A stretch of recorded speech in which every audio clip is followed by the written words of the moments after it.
योगी आदित्यनाथ सरकार में मंत्रियों के इस्तीफा ने बता दिया है कि आरएसएस के आगे सब फेल हैं।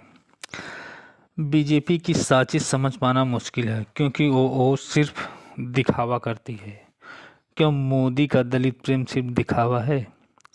क्या जितने ओबीसी एससी के नेता बीजेपी में वो सिर्फ वोट दिलाने के लिए हैं? जिस तरह से दिनेश खटीक ने आरोप लगा के इस्तीफा दिया है, वो बहुत कुछ बयान करती है। देखिए उनके इस्तीफे पीछे एक रिपोर्ट। स्वागत अवगत कराना चाहता हूं कि आदरणीय प्रधानमंत्री श्री नरेंद्र मोदी जी एवं राष्ट्रीय अध्यक्ष श्री जेपी नड्डा जी एवं श्री अमित शाह जी के अथक प्रयास एवं कुशल नेतृत्व में दलितों और पिछड़ों को साथ लेकर चलने के कारण आज भाजपा सरकार का गठन हुआ है। इसी क्रम में दलित समाज के जुड़े होने के कारण मुझे भी एक ईमानदार एवं स्वच्छ छवि वाले माननीय मुख्यमंत्री श्री योगी आदित्यनाथ जी के नेतृत्व में जल शक्ति विभाग में राज्य मंत्री नियुक्त किए गए हैं, जिससे पूरा दलित समाज भाजपा सरकार के प्रति पूरी तरह से उत्साही एवं समर्पित है। परंतु जल शक्ति विभाग में दलित समाज का राज्य मंत्री के होने के कारण मेरे किसी भी आदेश पर कोई कार्रवाई नहीं की जाती है और न ही मुझे किसी बैठक में सूचना दी जाती है, न ही विभाग में कौन कौन सी योजनाएं वर्तमान में संचालित हैं तथा उस पर क्या कार्रवाई हो रही है इत्यादि कोई सूचना अधिकारियों द्वारा नहीं दी जाती है, जिसके कारण राज्य मंत्री को विभाग के बारे में कोई ठोस जानकारी नहीं हो पाती है। संबंधित विभाग के अधिकारी राज्य मंत्री को केवल विभाग द्वारा गाड़ी उपलब्ध करा देना ही राज्य मंत्री का अधिकार समझते हैं और इतने से ही राज्य मंत्री के कर्तव्यों का निर्वहन हो जाना समझते हैं। इस विभाग में स्थानांतरण सत्र में बहुत बड़ा भ्रष्टाचार किया गया है। श्री योगी आदित्यनाथ मुख्यमंत्री जी के जीरो टॉलरेंस नीति को ध्यान में रखते हुए मेरे संज्ञान में आने पर इस विभाग में स्थानांतरण सत्र 2022-23 में किए गए अधिकारियों के स्थानांतरण से संबंधित सूचना मेरे द्वारा अपने पत्र संख्या 309/2022 दिनांक 9/7/22 को मांगी गई तो उसकी सूचना अभी तक नहीं दी गई है। कई दिनों के बाद विभागाध्यक्ष से दूरभाष पर वार्ता करके सूचना हेतु कहा गया, तब भी उन्होंने आज तक सूचना उपलब्ध नहीं कराई है।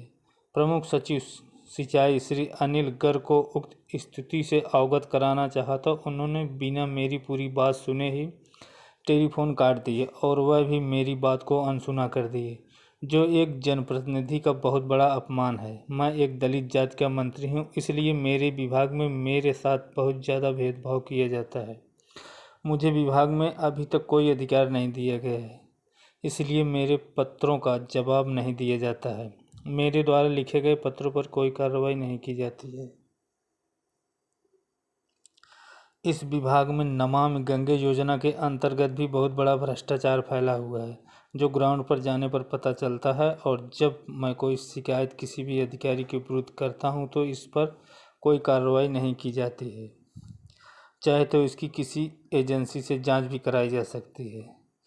यहाँ यह भी अवगत कराना चाहता हूँ कि 2014 में हमारे देश के आदरणीय प्रधानमंत्री श्री नरेंद्र मोदी जी और राष्ट्रीय अध्यक्ष श्री अमित शाह जी के नेतृत्व में जो भाजपा सरकार बनी हुई है, उसके आदर्शों और ईमानदारी और सच्चाई से देश के प्रधानमंत्री जी ने दलितों और पिछड़ों के सम्मान के साथ भाजपा में लाने का प्रयास किया है और उन्हीं के आदर्शों के कारण दलित समाज,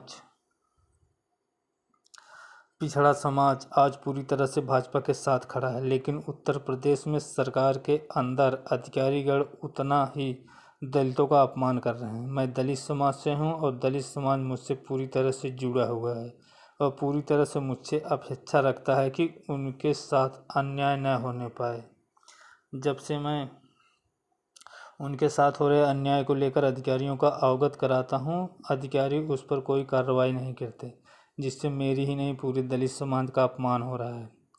मुझे मेरे ही विभाग के अधिकारियों द्वारा कोई तवज्जो न दिए जाने के कारण एवं दलितों को उचित मान सम्मान न मिलने के कारण माननीय प्रधानमंत्री जी के योजना नमामि गंगे एवं हर घर जल योजना के नियमों को अनदेखी हो रही है।